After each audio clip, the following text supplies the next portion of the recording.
Bulgaria سے تعلق رکھنے والی بابا وانگا نے ہر سال کی طرح سن 2023 کے حوالے سے بھی کچھ خوفناک پیش گوئیاں کی ہوئی ہیں۔ سال 2023 کے لیے بھی انہوں نے کچھ تباہ حال مستقبل کی پیش گوئیاں کی ہیں۔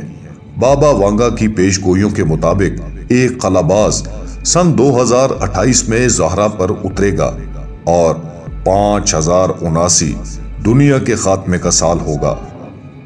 2023 میں ایک شمسی طوفان یا شمسی سونامی آئے گا جس کے نتیجے میں زمین کی مقناطیسی ڈھال تباہ ہو جائے گی۔ خلائی مخلوق کے حملے میں لاکھوں زمینی باشندے مارے جائیں گے۔ زمین کا مدار تبدیل ہو جائے گا۔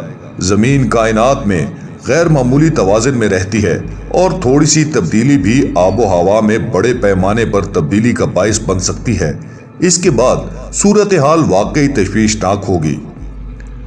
انسانوں کو لیبارٹریوں میں تیار کیا جائے گا اور والدین اپنے پیدا ہونے والے بچے کے لیے اپنی پسند کا رنگ اور خصوصیات بھی چن سکیں گے۔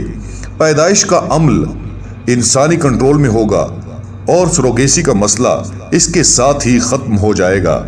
قدرتی پیدائش پر پابندی ہوگی اور لیبارٹری بچے ہی مستقبل کے شہری ہوں گے۔ ایک پاور پلانٹ میں دھماکہ ہوگا جس سے زہریلے بادلوں کی تشکیل ہوگی جو پورے براعظم کو دھندلا کر رکھ دے گا۔ دیگر ممالک بھی اس تبدیلی کی وجہ سے سنگین بیماریوں کا شکار ہو جائیں گے۔